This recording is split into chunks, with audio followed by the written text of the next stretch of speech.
straight out of a comic. Ladies and gentlemen, welcome to another edition of Straight Out of a Comic Book. I am your host, Will Pharaoh. Of course, I got the fellows with me today, Young Deuces, CT is Fury, and Mr. Clint Coley himself, man. He's in Philadelphia right now, retraining the comedic stand-up, getting the new materials ready, man. And so, speaking of materials, man, I'm glad you gathering some because I don't think that's what these writers did and what we talking about today. Hilarious. Boy. Before we get into this is a spoiler alert. So we are talking about Secret Invasion today. We are jumping into the good, the bad, the what the fuck. Yes. So if you haven't seen the full thing, please go check out one of our other episodes. You can check out the latest crossover edition with me and the Geek Set podcast. We're talking about sequels that we deserve to have from movies to television. Go check that out until you catch up on Secret Invasion. But now that I've told y'all that, we're jumping into it, and we're going to treat this like a dinner, okay? I know we got a lot to say about it, so we're going to treat this like a dinner. We're going to start off with our appetizers.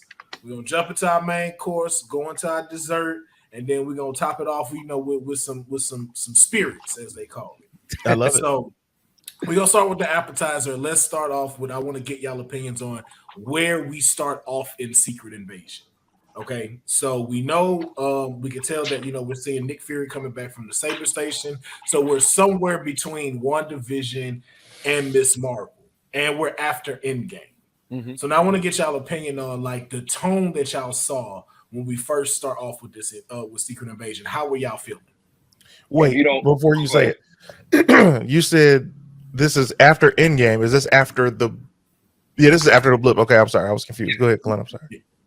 So I will say this as somebody who, again, I wasn't the comic. I didn't read the comics. I didn't know what Secret Invasion was really about. The only thing I knew about Skrulls was, of course, from Captain Marvel, right? I'm not going to lie. When it first came on, I will say that I like the tone that it set, right? I'm into espionage. I'm into not knowing who to trust. Who can you trust? Like, literally, the opening scene of even just finding out that Everett Ross was a Skrull. Like, I like the tone that it set. It set the tone where it's like, oh, wow, right? Like, after Endgame, and again, with the time with WandaVision and blah, blah, blah, blah, blah. I do like, and, I know what Marvel does. They have, of course, their space stuff.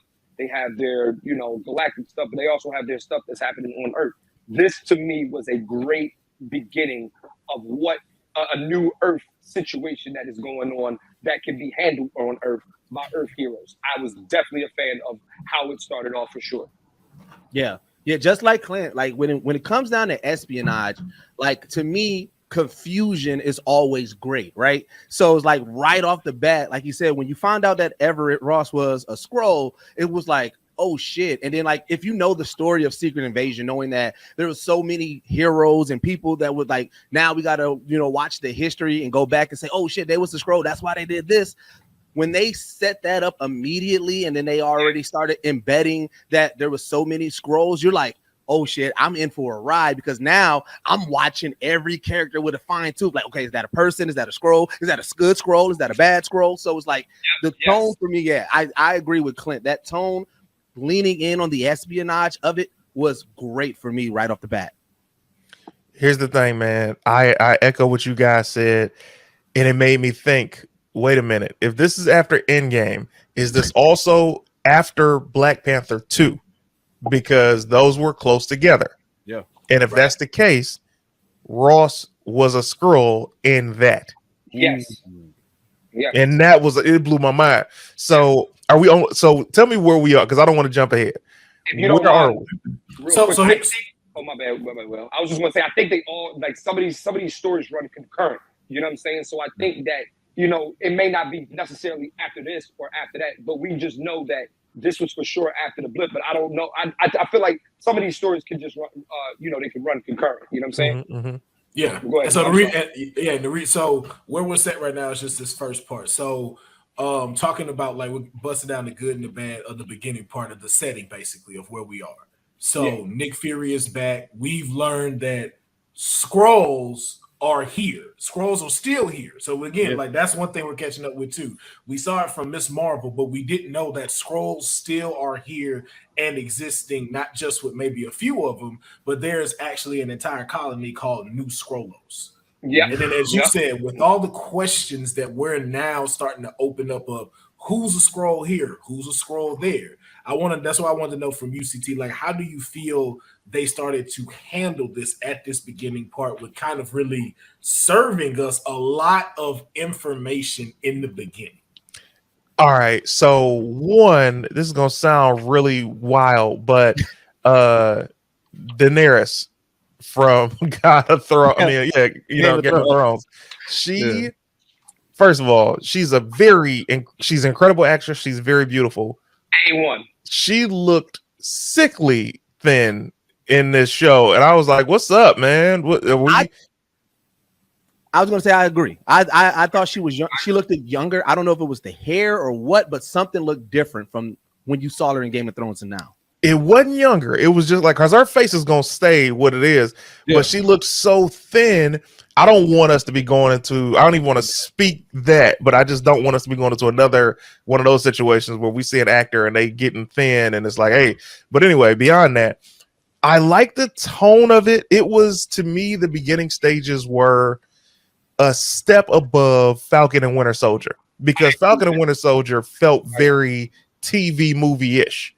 And this had a lot of feels like TV movie moments, but every time Sam Jackson was there, you're like, all right, we back to big box office movie time. But there were several parts of it that felt like this feels like a Sunday afternoon TV show. Yeah. And just to piggyback off what you're saying about her, also that could have been a portrayal of them being malnourished, because remember they were in like them trying to get So it's like there could have been times when she hadn't eaten in a while and stuff. Yeah, they're living in a colony like far off in Russia, right? Like, bro, like, and the conditions that, if you remember when you go to New Scrollos, the conditions are shitty. Mm-hmm. You know what I'm saying? Like, they're not living in this is not a great town. This is not a great area. Right. And also they're eating, of course, they're able to grow scroll food and stuff like that. But yeah, no, I totally agree with, like how CT and what you said of how it feels, for sure. Yeah, it was like the tone of the show. Well, let me also start off with, I'm never a fan of rustic, ancient scenery for a TV show.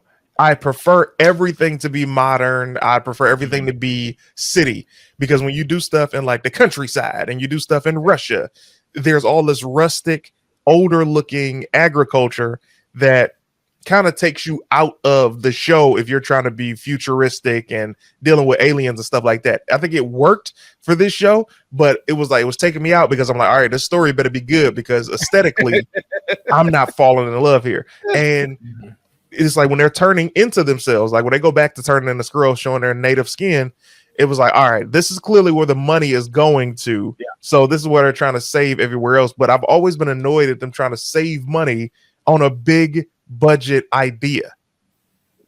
Like, if you're going to do that, okay, there's no way to do this without saying this. So when I see the scrolls and we start learning their backstory, I'm like, okay, I see the anger. All right, I see exactly the beef with Fury.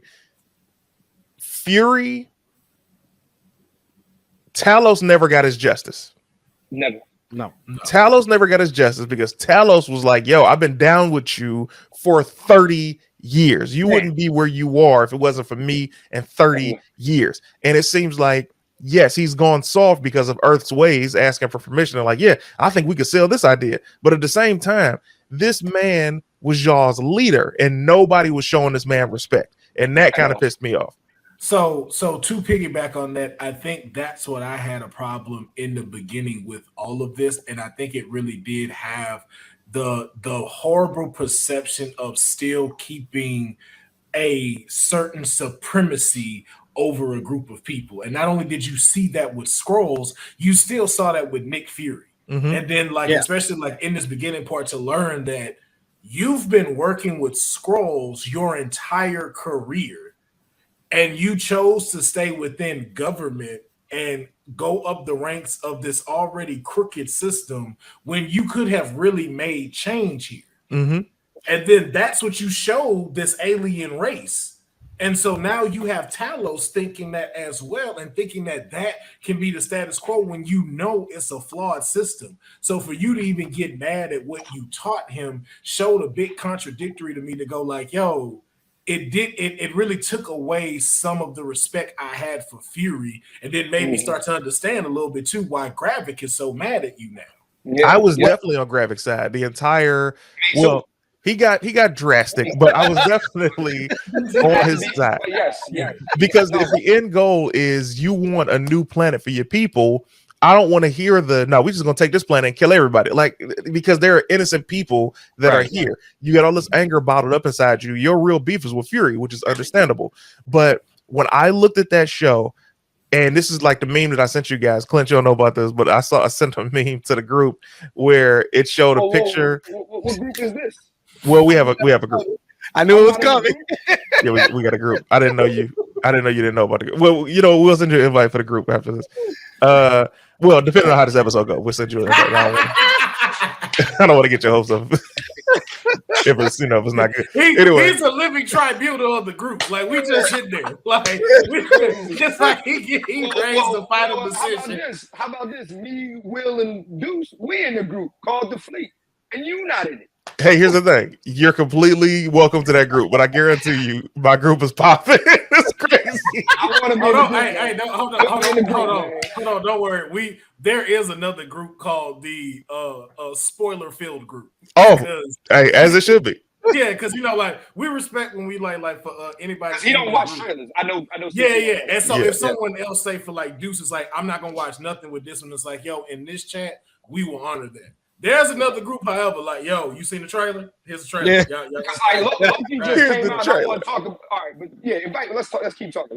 So, Pete. So when I sent the meme of showing Thanos' planet, right, where Thanos left right before where we did the first snap, and it was completely abandoned. And Nick Fury did not send the Skrulls to this well unoccupied planet they could have lived on forever. And it was so real. That planet was flourishing too. Think about this, how it looked when we saw Thanos. Like when he took the reality stone and showed what Titan looked like. Yeah, it was beautiful. No, not even Titan. That's another place. That's two options. He could have went to Titan with the Skrulls. I'm talking about the place he went to rest after he killed everybody. Yeah. That planet. Yeah, you're right. Yeah. And that's so it's like when you see that, I completely understood Gravik too. Just Gravik. Gravik. Yeah, nowhere was a good place. It's like all these places that are available for new people to go. And Fury, if you want to keep a couple Skrulls behind for you to manipulate the government and for you to infiltrate things as a spy, do that. But there were several places that the Skrulls could have went, and I think this is the problem with Marvel taking so long to do these types of stories, because now we get into a conversation of, well, what's the timeline for this? And if they've always been here, why didn't we see this sooner? Because now you told me they've been here for 30 years. And let me tell you something else y'all didn't think about. We said possibly if they show the X-Men, they got to show the X-Men have been here the whole time. That's going to be a horrible story. And we see that now with the Skrulls, because you said they've been here for 30 years and they've only infiltrated the government. I doubt that for 30 years, this race of people have been just sitting quietly and only one of them wants revenge. So we should have seen some anger and some fighting well over a decade ago, especially during the, Which also made me question Talos's real rank in that, because it's like, so you knew all of them were taking these places here. So you knew, and like even like you said, we're trying not to jump so far, but the last scene with all the beds and stuff, so you knew that was happening. Well, so I had a really complete different reaction to Fury than y'all, because I looked at this as Fury's pride got in his way so much, because even if you look at like even with his wife, she was like saying like, Fury always, he has that I can handle this. I got to put this together, right? So though I agree with everything CT was saying, but I don't think that it was a lack of like attention or a lack of writing. The way I took it was like Fury, he never really tapped into really like bring in more of the scrolls to help out, because he felt like he was the guy and he had the right team to do it, right? And where he got shooking at, and where everything is when the snap happened, because remember when he made the Avengers, think about all the things that he did to kind of manipulate them a little bit. Like he faked bro's death and gave him the card. I mean, not faked it, but like he gave him that card. It was like, yo, Coulson did this, and I had to hope that y'all would. Like he manipulated a lot for them to come together. So when he was in that car and he started to dust away, I felt like, and they say it throughout the whole episode, his faith and at that point was broken. So even when he had his relationship with Talos, I don't believe that he intended to X out Talos and make him feel like he was unwanted.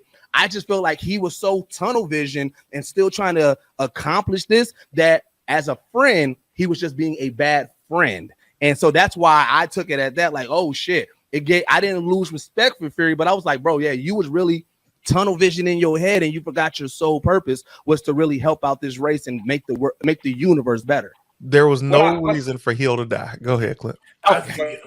I agree. But what I was also going to say too is this was the first time I ever saw Nick Fury really serious, vulnerable, right? Like this is the first time in the MCU where I saw, like they kept making references to the fact that he's weak now, right? And and you're seeing it, right? Like you're seeing, and not even just like him as physically weak, and because he's older, and Samuel L. Jackson in real life is 70.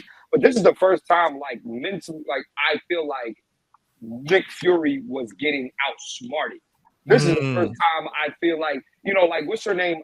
What's that lady? She's one of the best people in the series too. I think her name is Sophia. What's her name? The one that Sonya. Yeah, like she was pointing out, like, look, this ain't the Fury I know, right? Yeah. And that was another thing that I liked about the show, right? It did show another side of Fury, the Fury that, like, hey man, you're not in control anymore. Yeah. You know what I'm saying? As much as you, but I also like, that was the main thing. I like the fact that it showed that he was vulnerable, and it showed that, hey, like, you're not as in control as you think you are. You know what I'm saying? Yeah. And now you're dealing with the consequences of your lies and a lot of shit that you covered up. Yeah. And to Deuce's point, you can see it catch in the hands of that and fall. But to like how CT is saying, here's where I don't think because of that mistake, this needed to happen. And as you just said, I want to get your point from this, CT, Maria Hill dying. Yeah. So us getting into the thick of it to where, like Gravik is now doing his first step into basically his world domination. That's first bombing the Russian, I believe the Russian embassy and stuff. And during that time, he transforms into Nick Fury, shoots Maria Hill, and Maria Hill dies in Nick's arms. It's just like, it was you. And it's just like, CT, I will be good because you brought it up. I want to get your first opinion on that. Give me the somewhat good, if there is there for you, and the bad of you, and the what the fuck for that moment. The bad what the fuck for that moment is she didn't need to die. You could have shot her and kept her on the shelf for the rest of the series, and she comes out of it on the finale. But for you to kill her, it was so stupid and insignificant because the character Maria Hill is so much more than they've ever given her in Marvel Universe. And I'm like, first of all, they whitewashed her. That's number one. Number two, Maria Hill was so insignificant during the last 6 years. Just because you put somebody in a movie alongside somebody doesn't mean that they are an important character. And just the way that they killed her, it's like, what? We didn't need this right now. Also, I understand that they didn't want to call the Avengers in because they didn't want to have they didn't want to steal too many people's DNA. However, you already had a couple Avengers who were around that you could have used that weren't superpowered, that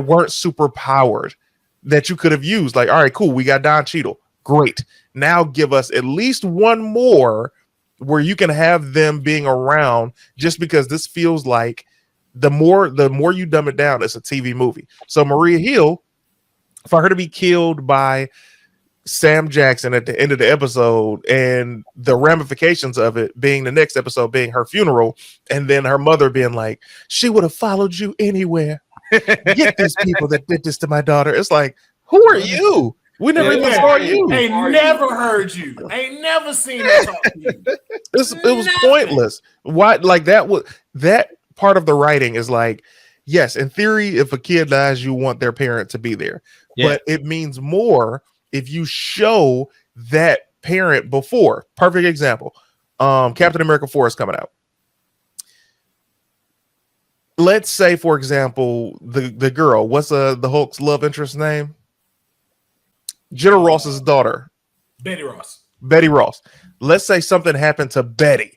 Now, no, we have not seen Betty since the Hulk movie, and she's making a return now. Yeah. However, we have seen General Ross, even though he's recast, and we have seen Abomination, and we've seen the Hulk in different films. So if they were to do something to Betty Ross and General Ross shows up, we'll be like, okay, I can buy this because I've seen this guy before. They've never shown anything about Maria Hill's personal life for me to be super invested in her dying. This isn't like Coulson's death. This isn't like the other. He's Ross too. This wasn't like Ross's death. This is like somebody that you didn't build up and you expect us to care about. That was definitely if she had to die, that was one of those tombstone scenes. Yeah. He's there. He sees a tombstone. Sonya comes up. And then that's the conversation. Yeah. Because that's what that should have been. Yeah, because remember this was all first episode, right? At that time, they did the Talos reveal, then we get the Maria. So I was salty when like CT said with the next episode, because in my mind, I was like, oh shit, this is about to be on some Game of Thrones shit. Anybody can get it, right? So I was like, even though they didn't set up Maria, I was hopeful for the potential. But then with the funeral scene, I was like, wait a minute, you really start seeing where they was going with it. And I was like, all right, like, okay, yeah, that didn't have to happen. So it was like I got let down immediately because it was like y'all didn't big this up like I thought that y'all was going to do. Also, you set it up like it's an R-rated show, like, oh, we're gonna shoot people in the head, we're gonna show blood, and we're gonna do this and do that. And then it seemed like they were wishy-washy on rated R-ness. So it's like we're gonna curse a little bit and we're gonna show some blood, but over here, we're not gonna go too far. It's like that doesn't make you either all in or you're not. It was the purple stuff. It was like, oh, we'll spray purple blood everywhere. We're not doing no. You can't do human blood though. That's what I caught with that. Your point. I caught it. Here's what I'll say. I was just gonna throw one thing out there too to something CT had said earlier about the Avengers. Another thing I had thought about too with that was there's another thing he may be lying about too. I don't think the Avengers fuck with Fury no more. I think he fell out with a majority of them a while back, because if you notice what it was when they were hiding at Clint's house, at Hawkeye's house, and he came up, a lot of them did not talk to him. They did. A lot of them did not really feel comfortable being around him. And so like, yo, those were the earthbound ones. So you take the other ones that's away and far away and stuff like that, it seems like that add the blip, like, yo, you don't have the Avengers no more on your call because they don't mess with you. Bro, peep this way. When everybody came back, Fury didn't, like, everybody else went straight back to battle. Fury was like, all right, well, fuck, I'm gonna go to space. Like, bro, if you know shit's going down as Fury, why are you not still even going to the battlefield to oversee? You don't got to fight, but like, you really just said, all right, well, y'all niggas got it, I'm out. Like, it was just weird energy. I'm not fucking with energy.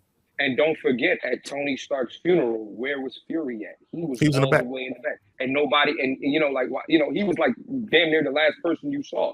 You know what I'm saying? But what I was going to say also was just, it's just the consistent theme of this show, right? And Maria Hill's dying is the consistent theme. Like, this just don't feel like the stakes are that high, right? That's the number one take from this show. The stakes were not that high. It was like, it just, you know what I'm saying? Like, I don't like low stakes, right? Yeah. If you're going to have a show about espionage, you're going to have a show about it's an invasion, a secret invasion where you don't know who to trust. It was like, I knew immediately who I couldn't trust. He knew immediately who he couldn't trust. And that was the problem. Like, it did not feel take Rhodey's character, for instance, right? Now, Don Cheadle acted his ass off. Absolutely. Acted his ass off, right? But it was like, I immediately knew he was a Skrull. Yeah. Oh, yeah. You know what I'm saying? It was the way he was talking to Nick. I was like, bro, why are you talking to my guy like that? The sass came out a little too hard, and so now much sass. So now we're getting into that main course, the meat and potatoes of it. So, and we can say episode 2 through 5 is what we're covering, which is basically Gravik's plan of what he's trying to do. Yeah. Where Sam Jackson is, the introduction of Sonya, and then of course now his wife. Like to Clint's point, the elements are there. Yeah. These aliens who we see who have infiltrated, and y'all are here. Then to find out there's millions of you here, it's like, okay, we're there. So it's like, you got something. Yeah. So what's that next step? And it's like, giving a kid a handgun. And then we saw Gravik, who showed us, yo, you here, start to, okay, what you doing next, bro? Yeah. We got to blow something else up. We're going to go take the console, and I'm going to be general. Yeah, it just did not feel like my thing is when you have an invasion of aliens, essentially, you have an invasion of aliens, and it's just like and they're trying to infiltrate the government, and as a matter of fact, not trying, they did infiltrate the government. Like we're talking about, I think, didn't they have the British Prime Minister and like they infiltrated, like, first of all, let's talk about this, right? You infiltrated the government to the point where you have the British Prime Minister. Do you know how powerful the British Prime Minister is in real life? Like, even though America, yes, we know we're a superpower, but England is a big conglomerate in the world. They are a world power. Like I just think that they play in our faces way too much. Well, here's the thing that you're missing. You're not missing, but here's the thing that's going with that point. Without other heroes, it doesn't make sense. And I'm saying that not to be a broken record, but it's like you're right. Nick Fury is not a hero. He's not traditionally just this hero that's about to save the day for everybody, right? So you adding Don Cheadle makes sense because you have somebody else who's an A-list actor to carry these scenes. However, when you start talking about Skrulls are infiltrating all parts of government, these are people that you couldn't have believed were Skrulls. You don't have time to set up these secondary characters. What you're doing is you're introducing us to characters and showing us that some of them are Skrulls instead of showing us the characters that we know and love and realizing, oh, this is a Skrull. Now this makes sense because after that movie, I always thought something was weird. That's the payoff that they sold Marvel fans that they were going to get with Secret Invasion. It's like, for the fact that we had the Rhodey moment, we should have had that moment 5 or 6 more times. Like, if you're going to do that, you need to show us who was the hero. You need to show us Scarlet. I'm talking about Scarlett Johansson. You need to show us that Black Widow.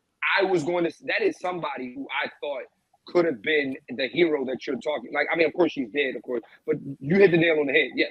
It's like, go ahead. It's like, why wouldn't she be somebody as Skrull? Because this is what we've been saying since 2018. We say, yo, I hope Black Widow is a Skrull. I heard they're gonna do a Skrulls show. I hope she's a Skrull, and then that makes sense. So she could come back because Clint didn't know that. So that volunteer, it made sense. That wasn't a Skrull. Then they show, it was like just War Machine being a Skrull, and then them not even clearing up. Hey, how long have you been here? And him not answering was like, the way they revealed it was ass. The way that they revealed it was ass. Yeah. Well, the only reason I said that, Will, and I know you said 2 through 5, a lot of people are mad at the finale. And I want to say the finale, you can't look at that finale as a finale because, one, it was the shortest episode of everything, which meant that it was supposed to be a part of episode 5. So realistically, there were only 5 episodes if you look at it like that. Yeah.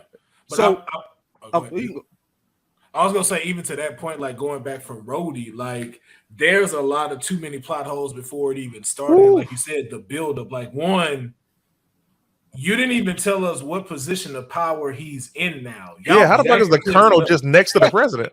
And he has the power to fire Nick Fury. Yeah.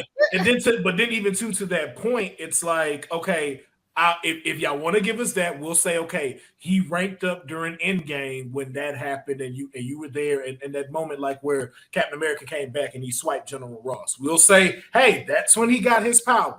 We'll leave that there. Fine. What they harped on too much was when he came to fire Nick, it felt personal because one, it's like after what you did to Maria Hill, we came to fire you. Let's be honest, don't nobody give a fuck about Maria Hill. You didn't have a relationship with Maria Hill. Exactly. Right. If you really was going personal, you should have went Black Widow.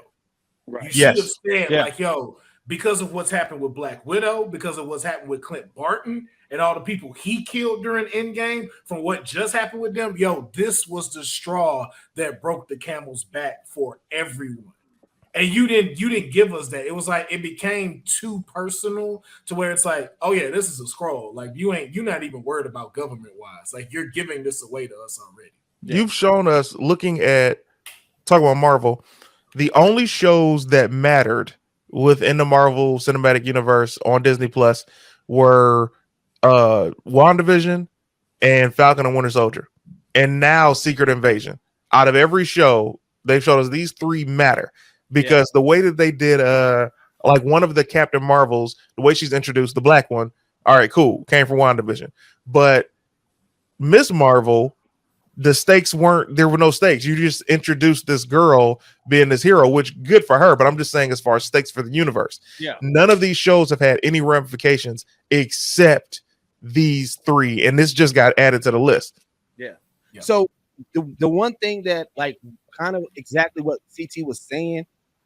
How Marvel set it up. For those who know the comics, they know how big Secret Invasion event was, right? So going into it, the main question that I was wondering, I was like, is this show only going to impact the Marvels, or is this going to be true to Secret Invasion and impact the whole MCU? Because that's what makes Secret Invasion so fucking dope in the comics. Once you got done with it and you realize, like, oh shit, Emma Frost was a scroll, and you realize like the complexity of all the scrolls. Like, okay, some scrolls just want to be a scroll, but they also just they don't mind being their new self, like how Nick's wife was. This hero I fell in love with was a scroll this whole time, and now I want to go back and read the comics. So like I went into this expecting that after this series ends, I'm gonna go back and watch some shows on the MCU or movies and be like, oh shit, so now that's what it makes sense. And I didn't do it. It didn't. But here had my biggest question for that.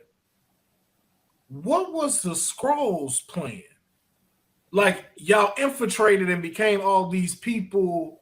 For what? Yeah, it was like you just doing it just to do it? Yeah, it was like a plan was happening that y'all didn't tell us about. Like, even when they were, they just wanted the cosplay. Will they just wanted the cosplay? Facts. Because when you look at Sam Jackson Gravik came up like, I need to meet with the world leaders, and then they have all these scrolls. It's like, okay, but there should have been something in place before he even had the meeting, to where he didn't need to have the meeting. It could have been him there and be like, all right, report to me. And they're like, okay, Mr. Gravik, so this is what's going on. And I'm like, what? They're scrolls? But for him to go to the council to be appointed to be able to do what he did was ridiculous, when they don't have a reason to just pretend to be these people, especially if Nick Fury didn't give them the go ahead and nobody knew about it anyway. Also, I'll follow up with the MVP of this series is Nick Fury's wife. I'm not about to let this moment go and not celebrate that black woman. I loved her since Fresh Prince, when she's playing one of the aunties. You understand me? And first, the good reveal about Nick Fury being married, and let alone being married to a Skrull, amazing. Yeah. Number two, for her to also be a spy, and for her to get tasked with killing Fury was that was one of the better parts of the show for me, because I'm like, yo, what is she gonna do and how's she gonna do it? Can we also talk about the fact that what made like the fact that she was so intricate in how she portrayed? She was like, she literally, portrayed somebody she knew would be Nick Fury's type. You know what I'm saying? Like, she could have became any other kind of woman. She knew, like, this style of black woman, this kind of black woman, this, you know what I'm saying? Like that shit to me is Her backstory was fire because once she revealed why she chose that woman's skin, I was like, ooh, beautiful. So it's like whatever writing they did for her, or I don't know how much of her own research that she added into it, but she was dynamic. If the entire show could have been thought out the way that they thought her character out and her motivations would have been tremendous. Like I said, Sam Jackson never let me down. It's very hard for Sam Jackson to ever let me down because I never, even in the show, I'm not blaming Sam Jackson. I'm blaming the writing. Oh yeah, but there was moments of amazing writing though with Sam, especially like that train scene between him and Talos and that conversation. Yeah, I feel like all the conversations, like the moments where Nick and Don Cheeto, all their conversations was like, brother, like, bruh, brother, black man. Hey, I was like, hey, that's only something that we can understand. By the way, this is the blackest I've seen Fury. I was like, that is ever Samuel L. Like, bro, he is black. This brother. That's when he knew he was a scroll. When he was in that damn hotel room, he was like, just between us, brothers. And dude didn't even catch it. I was like, oh, this is so great. You ain't even hitting it, yeah. But to both of y'all points with good writing is like Sam scenes to Deuce's point, and even to like Priscilla's scenes. Mm-hmm. Oh yeah, theirs did this, which made the show itself decline because of how well they're writing it. So just take like what you said. This woman's a spy. Yep. Why?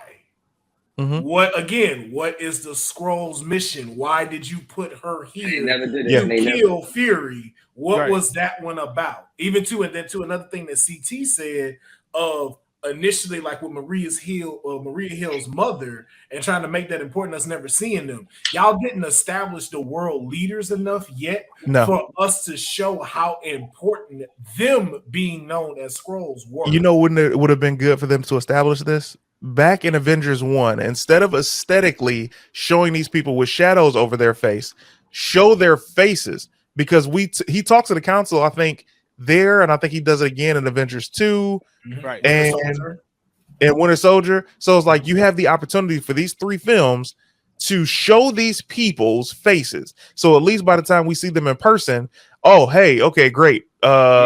This makes sense. And then you show that they're Skrulls, then we're like, what? I remember them from this movie. That's like, if I can give you some characters that you would have been shocked by that would have been Avengers.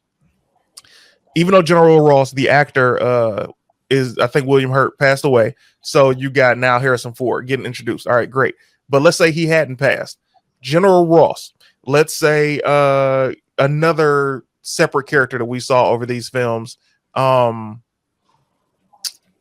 Redford's character. Robert Redford's character, who we know is still alive. You could also show the people. Remember the dudes in the elevator that Cap ended up fighting that were part of Hydra? Show these guys and be like, bam, show me Crossbones. You can't give me all the Avengers. Give me some of the villains to offset this then and make them Skrulls. We're like, what? There were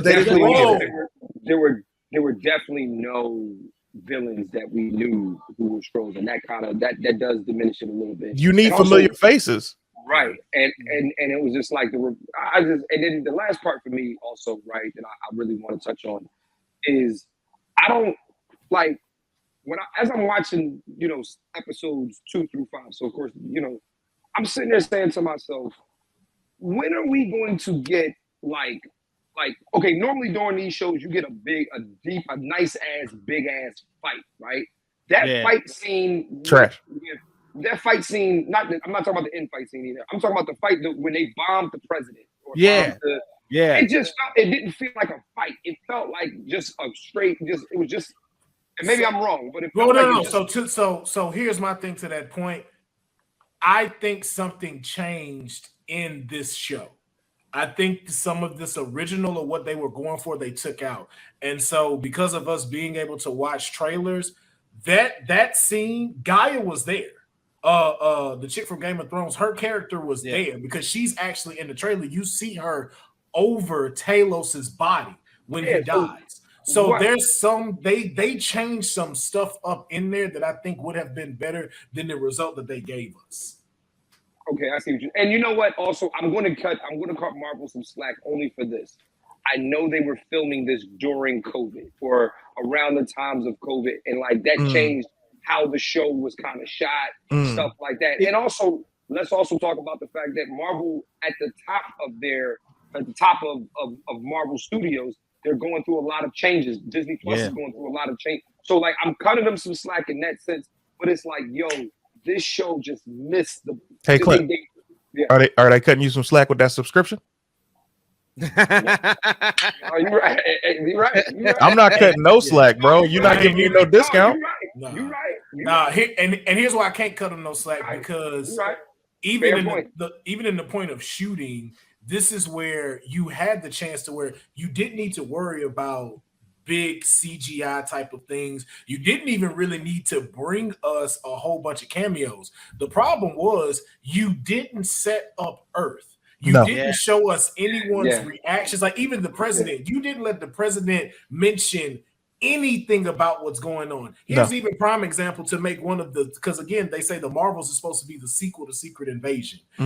A very simple thing that could have happened is he could have been handing a folder that said top secret that showed something with the keyword mutant. And that was it. Didn't have to harp on anything, but we now know, okay. We know what the government is now concerned about during this time. They didn't give us anything that's going on Earth. Are you ready? First of all, that was brilliant. 2, this would have been the perfect time. Well, not right now, but like it seems like what they're building toward would have been a perfect thing for them to do the rightful Civil War. Oh, yes. Now, if you introduce the X-Men next, and then you introduce the Fantastic Four, now we got a world where you can do the fucking Civil War and have all these heroes and all these villains and all these people, and you would make $1 billion because you've told the story over years. But for you to not, you missed an opportunity showing a mutant file. You've also missed an opportunity to show all of these extra characters and see how we got to get to the finale right now because I need to say this. Well, go ahead, man. Speak your mind. So when you look at the finale and the president makes the call and says, yes, war against all Skrulls. It's like, huh? Wait a minute. No, he said war against anybody anybody. And this doesn't extraterrestrial. It didn't make sense because it's like, hey man, first of all, you were just saved. Nothing came to you. You shouldn't be this angry about to try and call out a war against all aliens. This makes no sense. But that is where I'm saying would have set up perfectly for X-Men because we already know how the world feels about mutants, how they've told you to feel. Right. Yeah. So here's where I was like, and it takes me back to when we was asking like, what was the Skrulls plan? So this is what I thought and how they should have did and would have played into exactly what you guys both said. They shouldn't have killed off Don Cheadle Skrull because with Armor Wars and even with the president could have still got the reveal that Don Cheadle was a Skrull. But when you go into Armor Wars and then we get the real Rhodey come out and that Rhodey having that, and like I said, still with the top secret, having the mutants and everything, but now you introduce, oh shit, now we got to deal with the Skrulls idea. The reason why they was infiltrating was they was trying to get all this tech and armor for the impending war so they can take over the planet, which is what Gravik said that he wanted. He was like, no, we want this planet. To me, the resolve in this series happened way too fast, and I didn't want it to be resolved. I was like, oh, this is about to set up the Marvels. This is about to set up Armor Wars. We may get introduced to mutants, and because they tried to wrap it up so fast, that to me, I was like, yeah, it didn't give me hope, like, or direction. Hey, Will, can I just say one more thing and to that too? Yeah. To that point, it's because we're still talking about episode 2 through 5, and in episode 5 they introduced what was called the harvest. Yeah, they should have introduced the harvest, I think, 2 episodes before that, right? Because it was like, oh, we have the harvest, blah blah blah blah blah. It's like, okay, give me the harvest.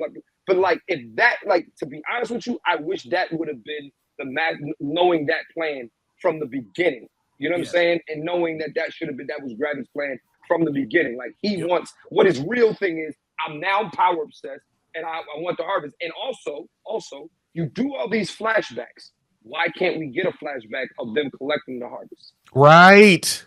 Right. Especially if you're saying you and the scrolls helped me collect it. Show me this. Can we get a flash? Because like you have that footage of like, so real quick, and I'm sorry, but like don't forget, you give us the flashback when you do Loki, right? You give us the flashback when you do Hawkeye. You show like the battle of 2012. Like, so why not show that? And that's all. We'll go ahead. Oh yeah, but even to your point, Clint, with that one, showing us when Talos and them were helping you out during your other missions that help you rise in the shield. Yes. And then to Deuce's point, how you were just saying that this was their also opportunity to go way bigger than just Armor Wars. What it could have been also to what you just said, them trying to get suits of armor, them getting the harvest, not to take over Earth, but to go fight the Kree. Yeah. To go back as Super Scrolls to go fight them and take their planet over because of the fact.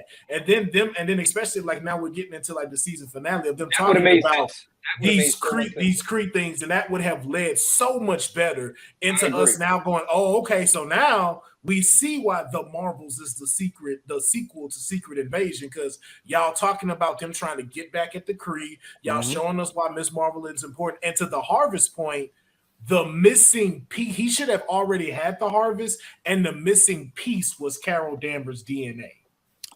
Oh, yes. Also, since when the fuck does a vial of multiple people's DNA look like that? Why is it clear? It looked like the most refreshing water ever. Bro. Yeah, this is apple juice. This ain't no motherfucking DNA, nigga.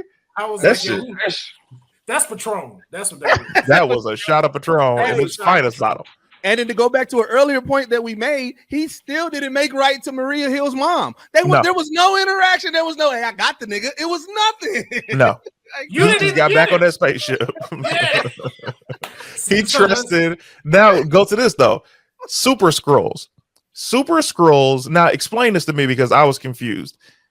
Is that supposed to happen where a Super Scroll has the powers of all the Avengers?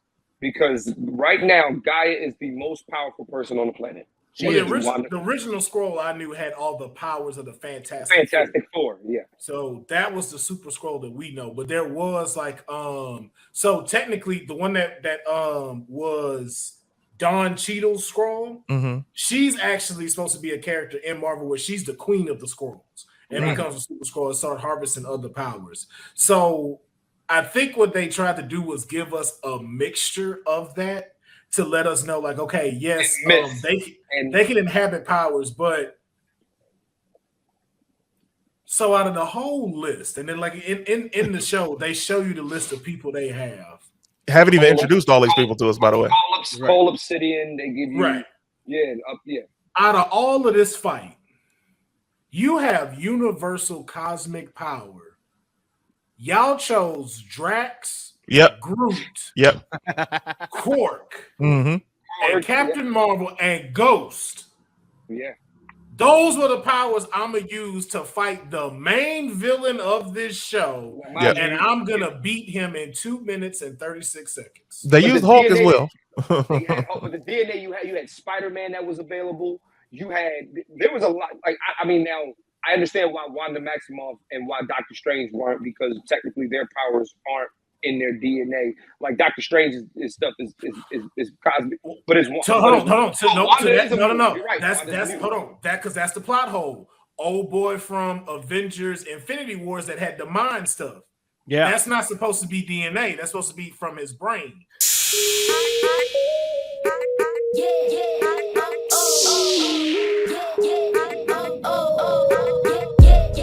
Yeah. So they showed that those can transfer over with scrolls. But it goes back to Clint's point. A lot of that could have been explained if they showed us them collecting the DNA, because then you can give some reason and why certain DNA was chosen, maybe due to availability or whatever. Like they just didn't give us any real backstory to the harvest besides saying, So my main go ahead. I'm sorry. No, I was gonna add. No, I was gonna make sure to go back to you, Clint. That was what it was. No, my main issue with the ending, outside of he just went to, like, he just kind of ascended to space, right? My main issue with the ending is Gaia is literally now the most powerful woman on the planet. And what's to stop her from doing whatever the fuck she wants? Who can stop her? who, like, you know what I'm saying? Like, who and what can stop her is my question. I mean, but that's the question too. Is she? Because Gravik was too, and look what happened to Gravik. But also he lost. I mean, but in my mind, it was like you kill a Super Scroll with a Super Scroll, but it's now like, how do you deal with, and where is the harvest now? Oh, they digested that shit. Yeah, that just gone. that's it. Yeah. That was used. Yeah. So it's like, is this forever? Like she's gonna be a Super Scroll period now? Well, in the comics, it's forever. So if they follow the comics, then yeah. But Marvel does take a lot of liberties. So is it always supposed to be a woman? Like, is it supposed to be a guy and a woman that's a Super Scroll, and then it just stays? Because I thought it was. It's different ones. Like Gotcha. because it's like that one. Then there's one I think that like combined with like Ultron and stuff like that, and became like a Ultron scroll and stuff. Like it's a whole bunch of different ones and everything. There are certain stories that I understand. Marvel's like, oh, I want to tell this story because this will set up this. But if you're not able to give the story all that it deserves, leave that shit in the comic books, because doing it half-assed like that is only going to turn people off. Like that turned me off of.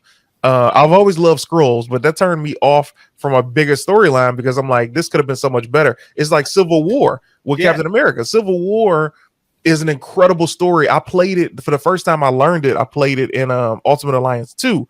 And I was like, oh my God, this is such a great story. You got mutants versus Avengers versus Fantastic, like the entire universe. And then they do the Civil War, and all you do is introduce Black Panther and Spider-Man. And that battle was 6 people against 6 people. It's like, this is trash. So if you can't do a story, it's justice. Sometimes it's better to wait. Like now that they have all the rights back, would have been a perfect time to do Civil War. Now that they got all the rights back, it's the perfect time to introduce the X-Men. But unfortunately, how are you going to introduce the X-Men in this world?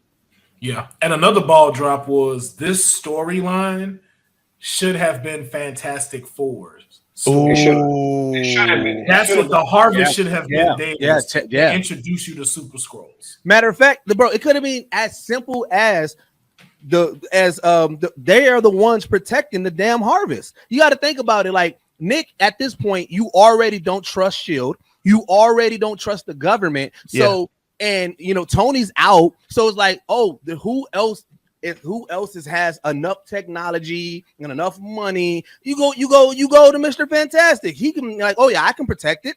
And even if that, like, we don't got to see their powers or anything. Just being introduced to him, like, oh, I got to get to the harvest. In that episode 5, when he makes that call, like, yo, you ready? That should have been Mr. Fantastic on the other. Who did he call, by the way? They never tell you. They never tell you. They never say it. We assume it's Gaia, but we don't. I've heard, but it's like there's no facts in that. And this would have been great to have one of the members of Shield come in. I ain't gonna lie, I was like, yo, where was Shield from the movie? Who is Shield? No, I'm saying Shield's gone. Exactly. Shield's gone, and beyond that, when I look at the show, I'm like, all right.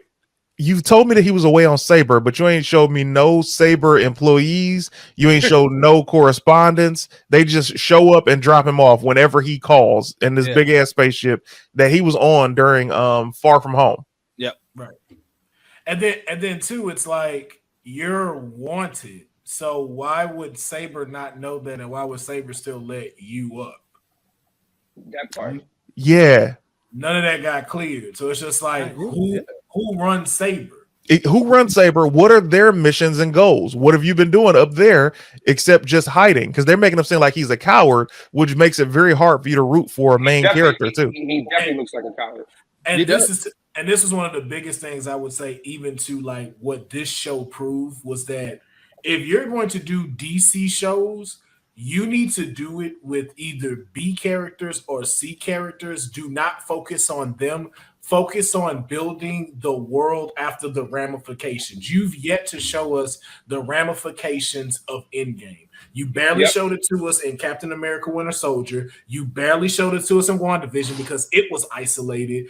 Miss Marvel is isolated because it focuses on her family and her neighborhood. So is Moon Knight. You've never given us a show that tells us what is going on in the world today. Okay, I was going to give you Loki, but it doesn't show you what, because it's off world. That and it hasn't really impacted. Like Kang hasn't impacted the MCU just yet. Yeah. You know what I'm saying? Because don't forget, Ant-Man, he's only impacted the quantum realm and then the TV. You know, but he has. Yeah, you're right. You're right. Man. You know what? And to take it a step further, I mean, let's keep it a bean. We all know the championship is always the Avengers. And I feel like it's been so long before somebody at least said, hey, we got to get the band back together. Like, it's like we haven't had that moment in anything since Endgame. Like, there's been so much shit that happened, and not like I don't care. It could have been Ant-Man. Even just somebody was saying, yo, we got to get the band back together. Like, bro, There's nobody. First of all, I agree in theory with you, but there's nobody that is. There are no stars left. The only person is Thor and Hulk are the only stars left of the Avengers. Yeah. Hawkeye, right? But when you look at Clint, you just said this. What did you just say? You talking about Kang, or you talking about? Oh yeah, Kang and the TVA. So all these characters. Kang has only affected that realm, yes. And then you look at the TVA, it exists like within this time. I'm gonna go unpopular opinion. I don't want to see the ramifications of the blip, because unfortunately what Marvel did was they created a storyline and they said this is 5 years later, right? And the next year we had a real life pandemic, which they couldn't have predicted, but by us having a real life pandemic set us on the shelf for 2.5, 3 years. So by sitting us on the shelf, you've actually caught up to present day timeline of what you did in Marvel. So now it's like, all right, let's just move on. But you can't tell us any stories that are within that, because it's like, man, now you're reminding me of a bad time in life for a lot of people. But as little sprinkles you could give in to give us that hint and piecing together. Like, I'll give another example. Spider-Man, what was the last one? Far From Home? No Way Home. No Way Home. When Flash got accepted into MIT, he could have said, I got the Tony Stark scholarship. Those little things. Why have I not seen a Captain America statue of himself? Why do I not see those memorials of people who have passed? Why have we not been giving, just again, even going back to the Secret Invasion, what is the government doing to handle this? Like, even to the part of where the president declares war. Why wasn't there another screen where there's a backlash to that? It's like, well, nah, man. Justice for these people. I seen that dude say, why haven't they released Scott Lang's podcast? That's a way that they could have did it on a whole different medium, where it's like he's just talking about what happened during that time and everything, where then we don't have, like CT said, because it's a moment going back on it, and because we're so far past it now, it'll have the Black Widow effect that they give us like a property with it. But if you give us that podcast, that whatever Scott Lang was doing and how he got to his claim of fame now, and just that's one of those moments like, oh shit, let me listen to what he's talking about, and he's in character as Scott Lang talking about. It's like, oh, okay, it can be something simple as that where they can do it. It's just like they're missing out on so many opportunities with there that could help out, flesh out some little things, like you said, just little sprinkles. It doesn't have to be a main focus, but utilize what we have at your helms to do so. Here's how you clear this up. Randall Park's character from WandaVision. Either give him a series, I wouldn't say a series first off, or that Marvel special presentation. That way, we're not taking away from none of the characters you guys set up, like a Scott Lang or whatever it is you planning for him. Give us him because he's a normal guy. We've seen him in multiple movies, just like how CT has said, and catch us up on what's going on right now and where we are. And can you imagine if he was a Skrull? If Randall Park was a Skrull, you'd be like, oh man, or the girl who used to be with Darcy. It'd be like, oh, look at that. Yo, if Darcy was a Skrull, Darcy was a Skrull, you'd be like, this is good now, because you're showing me all these characters. Yep, and it connects her because she was right there at WandaVision. So it's like, yo, she saw some crazy shit. And she was there with Thor. Will, what you just said about Marvel's special presentation. I wonder why not give us a little bit, why not give us more of those? Right? Exactly. Like, and that's a great idea, right? It's like you give us Werewolf by Night, right? Which I'm gonna be honest with you, I didn't give a fuck about it, right? And I didn't really give a fuck about the Guardians of the Galaxy Christmas special, right? But it did tell us one major, and what they did know was They told us one major point that we needed to know in that Christmas special. That Peter Quill and what's her name are brother Mantis. and sister. Mantis are brother and sister. My thing is, you can give us maybe 2 special presentations a year that matter in the MCU. This could have been that. They could have. Yeah, this could have definitely been that. This could have been a fucking special presentation. Make that shit an hour and a half, and you'd be like, all right, bet. Let's move on. Because to be honest, the storytelling of those 5 instead of 6 episodes could have been condensed because those episodes were like 30 minutes apiece. Yep. Yeah. 35 or 38. And it's like, all right, fam. And I feel like if again going back to like being anticipating the scrolls, Rhodey's scroll reveal was so Obvious. meh. But like we knew going in, but even when it's even they could have, even though we knew going in, like after the point seeing it, that whole just wiping the screen, it's just like, really, that's it? Like it wasn't a oh shit moment, like, you know what I'm saying? You ready for this? Yeah. When you look at Don Cheadle become this scroll, this is why I don't watch trailers. If you looked at the trailer, you saw the cool shot of Don Cheadle walking down those government stairs with his team behind him, and he's in this super tailored suit, and you're like, oh, this is amazing. Where is his leg braces? Because the only person who could have created something different is dead. No. So that was what gave it away for me too. That was the first thing, because I was like, the only people who know that are dead. Yeah. Only probably 4 people could have known his legs don't work, and he didn't have them since Infinity War. And so I was like, as soon as they start talking about Secret Invasion, it's like, oh no, Rhodey might be a scroll. It's like, y'all gave it to us. So the problem too with it was y'all shouldn't have made him start acting different, right? Or at least not so fast. Like, but he was acting obviously different. Like it wasn't even subtly different. It was like it's like you can tell he ain't give a fuck about Nick Fury. Bro, I was on his side, and then I fell off immediately because remember when they first introduced him, he was protecting Nick, right? Remember, he was talking cash shit to them. He was like, listen here, if she keep on saying something, I'm a firebomb her, right? You know, so I'm like, hell yeah, Rhodey. But then the next scene, he talking cash shit to Nick Fury. I was like, wait, what is going on? I was like, he definitely a scroll. Like it was just like immediate. And you see that, and you look at because I don't know if this is a rumor, but it makes sense for him to have been taken after Endgame. But I think the rumor was he was taken after Civil War. Yep. No, he got paralyzed. No. The guy still had it's official. It was during Civil War. My bad. No, so he got taken at Civil War. Mm-hmm. Yeah, right. When from the facility, because he still had the same. When you see like that end when they put him into, I don't know what that machine is, the CAT scan machine, whatever. Yeah. But he still had the gown on. So like when you look at the end, the finale, when you see everybody else in like plain clothes, you see like it can. Yeah, he's in a hospital gown. Yeah, when they was snatched, and so he was obviously snatched from the hospital at that point. So if he was snatched from the hospital, here's my question: is he even paralyzed? Well, he was at that point. No, I'm talking about when they pull him out.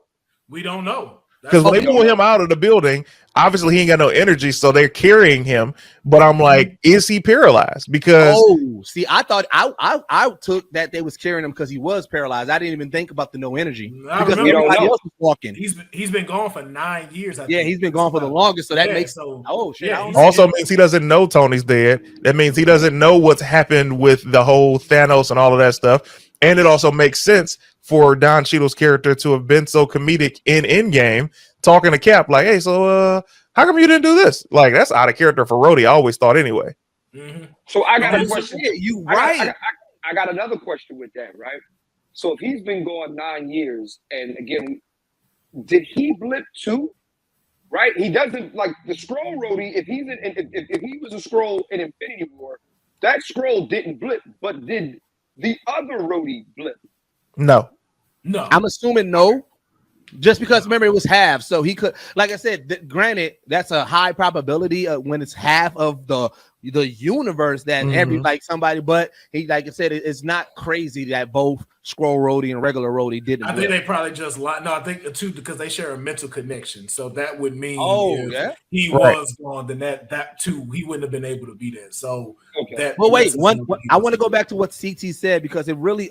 So here's the thing too, and this is where, like I said, they didn't stick the landing they should have because how CT said like. That Rhodey was so more comedic, and if you know Rhodey, the military guy, and the reason why it worked when it was Maine, Terrence Howard, because like I said, Rhodey was a military guy. You know what I'm saying? He was all right, and so we blended Don Cheadle's personality with Rhodey so much that we didn't. Don Cheadle funny in real life, right? So we didn't even really catch the subtleness that, like, yo, that is not Rhodey. That is really. Yeah, so like, bro, and if they would have stuck the landing on that, if they would have stuck the landing on like the implications of Rhodey being a scroll and that Rhodey being gone for 9 years, that would have been so impactful, and it would have had what I was initially wanted from the series of, yo, I got to go back and watch everything now because I need to see who else is a scroll, who else do I got to watch out, who else is acting different from what their character inherently is. Was he funny in Age of Ultron? Because I mean, he did have the comedic scene of boom, you're looking for this, like, and that's what I'm getting to with it though. I think it jumped too much in Secret Invasion. Throughout the films, he gradually got to show more of Rhodey's personality because Rhodey is sarcastic. Rhodey's kind of an asshole, like he said, like just to Clint's perfect point when he was like, "Boom, you dropped this." That was Rhodey. So it was like, yo. Rhodey is like that, and we got to remember how Tony Stark act, and Rhodey's his best friend. It's like, yo, y'all gotta kind of have that same dynamic, and you saw it gradually going, and you saw the Skrull kind of doing that, even with the whole like thing, the baby Thanos and stuff. I think on Secret Invasion, they made it start to become way too obvious, and I think it was because of the fact of they made these Skrulls share Gravik's pain. I didn't like that this Rhodey Skrull, who's clearly been doing this way before Gravik got this set up, starts to make it as personal as Gravik is making it. And I didn't like that. That's what made his entire reveal start to plummet down because it's like, yo, y'all made this emotional and it wasn't tactical no more like how y'all been showing this Skrull doing it. But then you have to also look at, when you look at Don Cheadle's character of Rhodey being a Skrull, you got to ask yourself, right back to the question that you had earlier, Will, what was the motivation of the Skrulls? Like, what was their motivation before Gravik even took over? Were they feeling these things? Was there some plot? This would have been a perfect bridge if Gravik said, yo, forget the original plan. I have a new one. And just that one sentence, I don't even need to know what the original plan was. Tell me this one and we're good. But for him to just take over and they were just in these positions of power and nobody had any direction was ridiculous. But when you look at Rhodey and you look at him without his walking gear and you look at all of the people around him, you're like, all right, man, this is why you needed more people to offset who was and wasn't a Skrull. Yeah, because if they got a mental connection, does Rhodey remember? I mean, does Rhodey, if they have a mental connection, does he remember getting? Does he has he seen everything that's happened since they share a mental connection? Yeah, because did they like when they're in that status and like when they get their body snatched? Did they ever explain what the original body goes through? Nope. Yeah, see, and then like even with Skrull Rhodey, with another way they could have put a button on it where we could have seen it. Because I assume, and this again, because they didn't give us any answer, I'm just assuming that Skrull end up getting a little bit more cocky and believing in the plan, like, oh, we got this in the bag.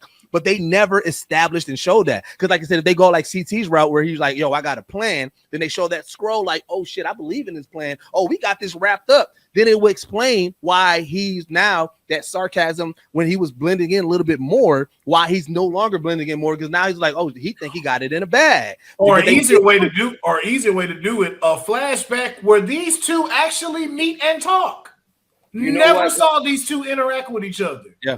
Deuces, you gave the main problem of this show. Us as viewers have to assume way too much. Way too much. Right? Like if you take do we all agree that Loki's their best show or damn near their best show? If I'm comparing it to the rest, yes. It's yes, it's but it's like with Loki, I didn't have to like. There's a lot of like with Loki, they explained a lot of shit, Yeah. and a lot of shit connected, a lot of shit made sense, a lot. And from what I know, it's not true to the comics, but they did a good job of you know what I'm saying. And it's like when I left Loki, I left full, right? I left like okay, I want to see more of this. I want to see more of Kang. I want to see more like. I'm ready to see what the multiverse saga is about. No questions either. Right. Yeah. Whereas with this show, it's like there's way too many unanswered questions. And honestly, if we're being honest, Marvel with all the shows that actually kind of sort of missed in a sense, even with the movies that missed, they leave a lot of meat on the fucking bone. And that's my number one takeaway for what I don't like about this show. There's way too much food left on that plate. On Loki, these are characters that you introduced to us, and the standard viewer is like, what's this? Oh, that's what that is. And like you spoon feed us everything, but you also keep everything interesting up until the final moments of the finale. And that's why Loki was so good. Whereas the rest of the shows, you're like, yo, this is dragging, or this isn't explained, or only this scene is good, or only that scene is good. Like Captain America and Winter Soldier, the only thing that was great about the show for me were the last 10 minutes. I was like, oh, this is a great final 10 minutes. The first 10 minutes of the first episode and the final 10 minutes of the last episode of Captain America Winter Soldier, I was like, all right, this is great. But when you look at Loki, oh my God, there were moments every single episode where you're like, this is incredible. Bro, and they kept us on the hook every No, I was going. My bad. I'm sorry. I was going to say one last thing, but what I was going to say was that it was like me not being. Again, I'm coming from a perspective where I just watched the MCU. I never read the comics, right? Like never even knowing or hearing of the TVA, they hooked me in. Never knowing who Ravonna Renslayer is, like knowing that the whole bigger picture is that's Kang's love and blah blah blah. Like a lot of stuff. Just again, like you said, CT. They spoon fed me, and I'm like, okay, this shit makes sense. I'm sorry, go ahead. No, I was going to say, and on top of that, kind of like with all these, like with the end of Loki, you was like, damn, yo, I can't wait to see Loki again. I can't wait to see Kang when he pops up. At the end of this, like, I'm not really like, oh shit, I can't wait for Nick Fury to come back. I think the only thing that I'm not even really like, I can't wait to see this war. I think the only thing I'm not excited for the Marvel. Yeah, I think the only thing I'm excited for, and it's more so like, I just want to know what Rhodey's going to do once he realized that. But that's an Armor War question. That's a question about the Armor Wars movie, which we don't even know is going to happen. We don't even know if we're getting it. No, we're getting it. No, we're getting it. It's just a strike. We don't know when we're going to get it. But that's the only thing that I have looking forward to, because it continues the story of one of my favorite characters. But beyond that, it's like this show, so many unanswered questions, as you said, so much meat on the bone. Go ahead. No, I was just this is my last point. In Loki, they made me a character that I did not like, right? A character that was a villain. They made me like Loki. Yeah. And then with a character like Nick Fury, where I like Nick Fury, now I can't stand this nigga. You know what I'm saying? I can't stand this nigga, right? Like, because he's a fucking liar. He's a fucking liar. I'm sorry, but that's it. That's all. No, but here's the thing. You're absolutely right. But they made us care about Loki, because I remember I was like, why would I want to see a show about they've already given him the greatest storyline ever in the Marvel universe. Why do I need more? And then they showed me a reimagining of this character. And this is what I love most about Loki. They kept his character away from everything else. So it's kind of like he's just in his own pocket, whereas the rest of the world is going on and he's over here fighting a big battle, but he can't get the help of any. He's showing me I can't get the help of any other Avengers because this is going on and this will blow their mind, me even existing. Whereas Secret Invasion is like, oh no, I just can't call the Avengers. I just can't. All right. And again, that's where we go back to stakes, right? Like the fight, don't forget, Thor is running around. He's still mourning the loss of his brother, right? Like, don't forget the reason why Thor was so upset in Avengers Endgame. He wanted to kill Thanos because don't forget that man killed his brother with his bare fucking hands. You know what I'm saying? And then for Loki, so let's say if Loki comes back and says, "Yo, Thor, I need your help." He's like, "Whoa, wait, Loki." Right. You know what I'm saying, bro? Bro, I was gonna say, think about it this way: Loki is the only nigga right now that knows that the Infinity Stones are paperweights. Yeah. Everybody else still got the lore, like, nigga, them Infinity Stones was crazy. That's the game changer. Loki, like, bro, there's so much more. There's so much. I think that's the biggest issue was that with what Marvel's trying to do and they're not catching is that what they did with Loki was you gave us a great next chapter to a character like CT said that could have ended. You showed us how this character can evolve based off of not even that particular Loki, because again, he didn't go through all of that. So just like something CT said earlier in the thing when we were talking about wrestling, they made Loki the perfect show for anyone to come in and see. So it even again, to Clint's point of just being in the MCU, had you fell off and not watched everything, you could watch Loki and be like, okay, I can still be ready for this next phase. Y'all have told me who the big bad is. You've shown me how a character can evolve. And then to show it with the ones that we have seen, you never gave us a target for them to evolve. In WandaVision, you didn't show us why Wanda really was doing all of this. And like to Clint's point, the stake wasn't high enough. This bitch took over a whole town with mental powers because she lost her fucking dildo. Not high enough for me. Not high enough for me at all. You didn't let her, and where you were trying to get her to be was the crack that makes her evil. Yo, CT face.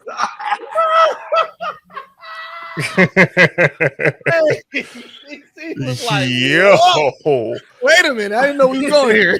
I'm saying though, like so when you get to the multiverse of madness, her madness isn't madness enough. It's midness because it's like, yo, I'm mad now. Yeah, because it's like I don't have my kids and I'm going to get some kids. Why I give a fuck about this white woman going to get her kids for? This bitch can destroy reality. Here's my problem. Everybody keeps talking about the hand in the ocean, but nobody's talking about where is White Vision, bro. Vision flew off so long ago, and he learned something too. Remember he said, "Oh shit," and learned something. Like, nigga, what did you learn? If you're not gonna give me this, Kevin Feige, why hold on to it for the past 3 years? This is annoying. Then clear it up. And even with these new characters, it's like, I get you made them have these worlds, but just like to Clint's point, they should have been special presentations. Like, no disrespect to Ms. Marvel. Ms. Marvel should have been a special presentation. She-Hulk should have been one too. A special presentation. Moon Knight should have not come out now. Moon Knight should have been in a different phase when you start getting into the darker magical realm. Yeah. And you can start piggyback off of that after you've given us a glimpse, not showing him, but giving us that there's a Johnny Blaze here. That there is someone more in these dark realms to where now we see why Moon Knight moves into this. That's where you're introducing Blade. That's where you're introducing Ghost Rider. That's when you that makes sense.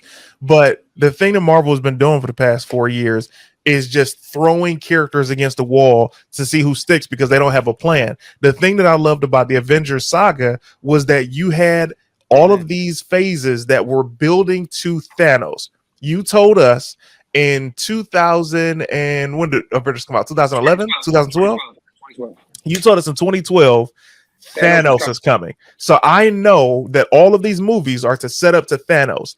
After the Thanos saga ended, you showed me you had no more plan because all of this happening, I'm like, all right, who are you building towards? You've left us to believe, are you building towards Galactus? Because if you are, Kang. We're supposed to be building towards Kang. And if they were building to Kang, you still have Avengers that have to deal with him. So right now you're showing me the only people that you're going to deal with Kang are Ant-Man and Loki, because those are the only two people who've come across him so far. And mind you, the new Avengers movies that they have coming out, they're trying to make the new Captain America, they're trying to make Shuri and Shang-Chi the Trinity like they would have in DC to be the head of the Avengers. Problem is, nobody cares about any of the three. So do you think that the reason why we don't have the direction is that because Marvel tried to give us the new people and it didn't work, or Marvel really still doesn't know who they want to back? I think I think here's the problem. Unfortunately, we don't have Chadwick Boseman. Unfortunately, Tony Stark is dead. Unfortunately, Chris Evans left the MCU. Right. These are things that a company that has $1 billion accumulated for these films couldn't have foreseen. So I think that they're like, all right, well, shit.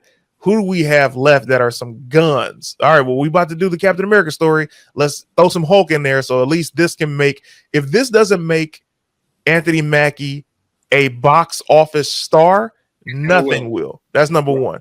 Number two, when you look at these characters, Shuri had an impossible job filling in the shoes of Chadwick, right? At this point, if they just moved the storyline further and was like, all right, T'Challa's grown up, he's ready to take the mantle. Bam. So I feel like now it's just slim pickings compared to them knowing what the story is, because there would be no story where all three of these people could lead believably for a reason. Thor was so bad, we're like, all right, he good. Yeah. And the issue with it too is that you moved into a saga where you're not giving us a good pinpointed direction as far as what the next level was. So it's like you said, in Thanos, you gave us every introduction, which was from the Earth level to the God level to even letting us see some of the celestial level. I think for this one, you keep trying to keep it on Earth when you had a chance to give us a set of Avengers where Earth wasn't the main focus. Yeah. And that could have been something, because again, going back to these special presentations, Nova could have been a special presentation. Dude lost his whole planet, and and he's the last of the Nova Corps. Yeah, great setup to be able to go, okay, if we're getting another Thor movie, hey, we got another cosmic guy that can do something. We got another set of Guardians of the Galaxy that are about to start coming to really do their thing. You could have started giving us a bigger bad, because I really feel like, no disrespect to Kang, no disrespect to Jonathan Majors, Kang is a downgrade from Thanos. This is a downgrade. The way that they're setting it up, yes, because Kang has all the potential to really be as big and bigger than Thanos. It's just the way that they're doing it in the MCU is not making him as the same. And that's what you have an actor of Jonathan Majors' caliber. Like, let's be real. Jonathan Majors right now, I mean, outside of whatever's going on with him, which I think he's about to get cleared and would be fine. But I think he's the best actor in Black Hollywood right now. Like, he is him. I mean, it has nothing to do with that. Like, I'm saying. Wait a minute. I'm saying in the eyes of the public. We're in the business. It's different. We understand. But Jonathan Majors he has range. Speaking of which, this is why I like his acting style. He's the only Black actor that isn't stealing from Denzel. I am so tired of seeing Black actors steal from. Like, here's the thing: Denzel Washington is one of the greatest of all time, if not the greatest. However, Black or white, one of the greatest of all time. Yeah, I'm so tired of Black actors only. Like, I get it; every artist steals from another artist as far as being influenced by, or paying homage to him. But there are so many Black actors that steal from Denzel. If I watch another show or movie where another Black actor is doing that lip quiver or they're doing that point like that, it's like, fam, are there not any other Black actors you could be influenced by? If they all do that hunch that Denzel does when he's walking and they trying to be tough, it's like, bro, there are like 80 other Black actors that you can steal from. Do you not think we know what save some Denzel for Denzel is my point. But Jonathan, to CT's point, that's what he put. Right. To CT's point, to answer what Clint was saying, bro. Like, yes, Jonathan Majors is up there, but as a villain, you still need a top-notch hero to go against or to stop you. And right now, we don't have that in the MCU. And I really believe, because, like I said, even if we're going, like I said, if the Avengers are the championship, right? The people that y'all trying to set up as the three pillars of the Avengers is not going to sell it. But you know who could sell it? Let's get into X-Men and Fantastic Four, because there are members in there that are a part of actual canon Avengers that was slapping in the comics. So it's like, if y'all really want to get back to that essence of, okay, we need to have something to build up to and a team that we're building up to, stop stop prolonging the X-Men and Fantastic Four reveal. But that's the point of why I brought all of this up to why I say Kane doesn't work, because you need all of that for Kane to work. Yeah, you need Fantastic Four, you need X-Men, you need Doctor Doom. Yeah, you haven't set all of that up enough for us. You know what you have set up though? Galactus. Mm-hmm. You set up Galactus perfectly for us to have him be the big bad. Why? Because that introduces us to the Fantastic Four. That introduces us to Rise of the Silver Surfer. That introduces us to Doctor Doom, which gives us more reason as to why Kane will start coming. One, because we start seeing more of the technology in which he's pulling from. We start to see the story that's starting to be around there, because again, you could have seen, even to like Clint saying with Loki, you could have shown Ramona Renslayer's character as a teacher during the MCU time as an Easter egg to hide in, so we know Kang is coming. Who's he related to? He's the grandson of who? He's Reed Richards. Reed Richards. Yeah. Okay, so that's why Fantastic Four is coming. Got it. But the X-Men will make way more money than any Avengers movie. Of course. And the fact that they're delaying it, knowing that they've been putting out bomb after bomb, is blowing my mind. Yeah. And then, because here's the thing, even with like what Will said with the introduction of like, bro, no matter what people say about the Eternals, the one thing that they did amazingly was show us the Celestials, right? The size, how threatening that is, the creation. That shit scared the shit out of me, bro. Like, I'm like, at the end of the movie where they got pulled up into space, I'm not bullshitting you. I was watching the shit on my computer screen, and that shit scared the fuck out of, because I'm somebody that's scared of large bodies of water, right? I was just about to say that. If I'm in a large body of water, like if you ever been on a boat and you looked at the horizon and you like, wow, we are in the middle of this massive undertaking. Yep. The Celestials pulled them into space, bro, into the palm of his hand. That scared the fuck out of me, because I felt like it was me being dragged up there. Yeah. I forgot what is that term called when you scared of large bodies of water, whatever it is. Yeah. I don't know, but every time I see that shit, I be terrified. No, that's agoraphobia. I think is large spaces. I thought that was small. I thought you were small. I thought that was small spaces. That's claustrophobia. Okay. What's the one with spiders? No, that's arachnophobia. Arachnophobia. But like, nonetheless, they set up that. They set up the Celestials, and so it was like, and again, going into Fantastic Four and everything like that. So yeah. I gotta jump you guys. I apologize, man. But yo, thank y'all for having me, of course. Invite me to the fucking group chat, man, and stop playing with your boy. Stop playing with your boy. Stop playing with your boy, man. Listen, Will will tell you, when we first met, I was not on none of this Marvel shit. I'm in that. He called me all the time, being like, yo, did you see it? Did you see it? I'm in that. All right. So yeah, man. Thank y'all, man. Love y'all. And I'll wrap soon. My guy. All right, bro. Be safe out there. Yep. Yes, sir. So now with all the stuff that we've gotten, and it's a weird space with Marvel, because it's like, now the question is just like, bro, when we gonna get back on track? I think that's where a lot of, I don't even think it's superhero fatigue. People keep on saying superhero fatigue, movie fatigue. I don't think it's fatigue, because you got to think the issues that we had with the DCEU was like, bro, when are we gonna get on track? And Marvel was always on track for a good long time. And now both properties, Marvel and DC, so now it's just like, nigga, when are we gonna get back on track? Let's get back on track. That's all we want. I think what Marvel may have to do is something that they're kind of relying on with Deadpool, and if this is what they're doing, it could be very smart for them. Mm-hmm. You need an anchor that's going to merge what the elements you gave us. So, like, to CT's point has been said, you cannot tell me mutants have been in our reality this entire time. Right. But if there is an incursion that forces the mutants from 838 to now have to live on our planet, that's a different story. or if just being able to explain this new group of mutants that do come into our story, that's a different thing, or to where our realities merge together. Yeah.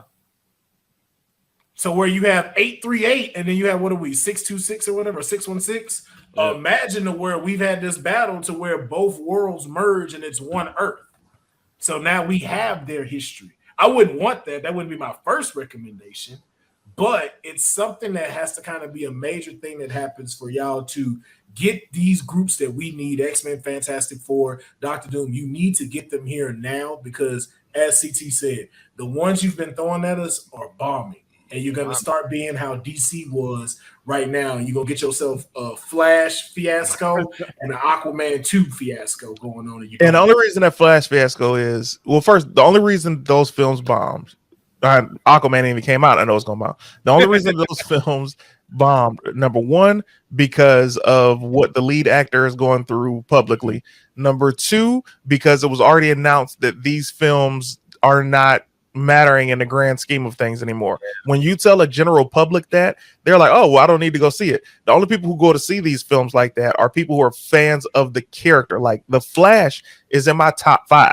So I'm like, I gotta see the movie no matter what. Also, I've been wanting to see this film since 2008. I've been wanting to see this movie be made since I saw Dane Cook host SNL and he had a Flash shirt logo on. And I was like, oh man, I could see him playing like the Flash or something. This is back in 08, 09. Yeah. So fast forward, I was like, you know who would be a great Flash? Ryan Reynolds. And then they made him be Green Lantern. And I was like, he's not going to be really a good Green Lantern, but he'd be a great Flash. And then time went on and that movie bombed. And then he ended up being Deadpool. I'm like, great. So I'm like, who could be the Flash? And then they decided it was going to be Ezra. And I said, all right, just make a good movie. And, you know, I still enjoyed it, but it was more of a love letter to Batman and Superman than it was The Flash. Yeah. But yeah, DC, I mean, Marvel is in for a situation where you can only put out so many things that the crowd doesn't love before they stop believing in you. Yeah. So I would just say before we wrap up and everything, like, what would be the next phase, the next thing that they would need to do? We know that we got Loki coming out in October.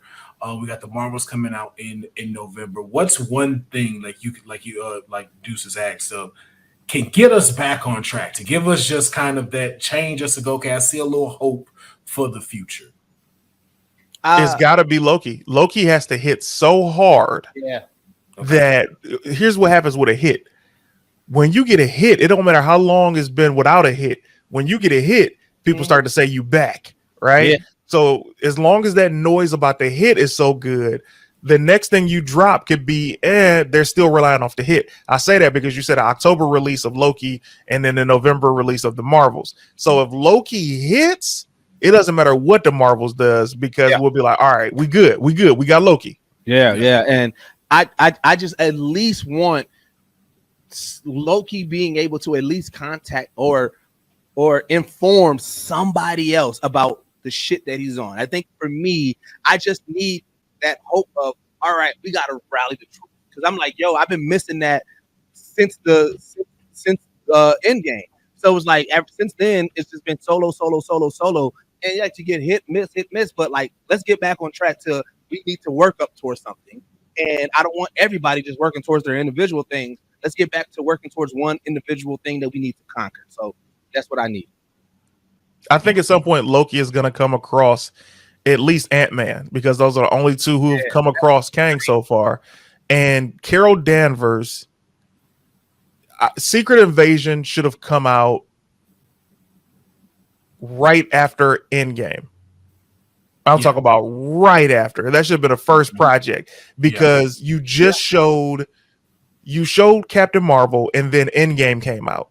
And then if you'd have shown Secret Invasion, we'd have still been like right there. Would it be like, oh, but for so much time to have passed. And this is where I talk about it not being directly after Captain Marvel, because if it had been directly after Captain Marvel, it would have been too perfect, because you introduced the Kree, now you're introducing the Skrulls, but with a little movie in between them, now we could get back on track and you can start including Skrulls within the universe completely. Yeah, I would love to see Kevin Feige's whole storyline of movies and properties, and seeing like what story are you trying to tell with this timeline? Because I think that's also, I mean, you guys are writers, so obviously that's something that you guys look at more, and it's probably like, yeah, what is this like? What is the story that you're telling? Because right now the timeline is all over the place. And I want to see what is Kevin Feige's vision, and is it because if it's going the way that he expected, then I just want to hear him say why did you choose these liberties and this release schedule. But yeah, man. I'm still to kind of to y'all point. I think Loki is the one that's gonna like really dribble this and take it home to like try to get them back into the game and stuff like that. Just I don't see it with anything else. I think it'll be funny though if Loki's show and the Marvels are tied into one another. Yeah, perhaps maybe some kind of stuff like that. And then I just also would just think it'd be funny to see Loki actually have to interact with his real life wife in the movie too as well, because she's the main villain in the Marvels. I just think that just be hilarious to see, since they'll drop around the same time. He's still coming out with Loki too. But I think also too, like to CT's point and mine, sticking into that cosmic and universal side, Ant-Man and Miss Marvel, so one of those needs to show up and interact with either Loki or Kang. And I'm still pitting on the fact of Ant-Man didn't go home. I'm still wanting to roll that. That's a good theory. I love, this is random, I love that we're getting a Spider-Man 4 with Tom Holland.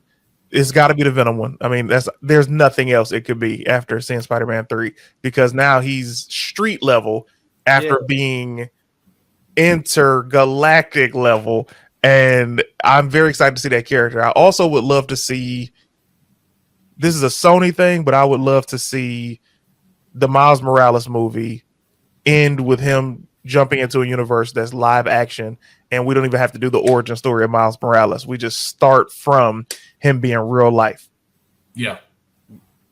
But beyond that, do you realize how many people, we're in a very small group, because there are so many millions of people that don't know the difference between the Sony universe of Marvel and Marvel universe of Marvel. People be like, I saw that movie. That's Marvel, right? No, but it's a Marvel character. It's not the same. Not the same. Yeah, it's same, but different. But different, bro. And they don't get it.